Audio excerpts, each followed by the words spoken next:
we have ready-made recipes for different materials and geometries. We join with technicians, not welders. Setup is that quick, and it's automated from there.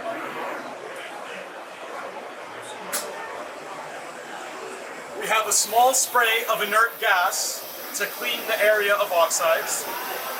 The pipe begins to be heated up to the desired temperature. Press and turn. Just like that, the joint is done. The safety mechanism is in place so nobody burns themselves. But in an industrial setting, the joint was done the second that turn finished. It would be ready for the next one.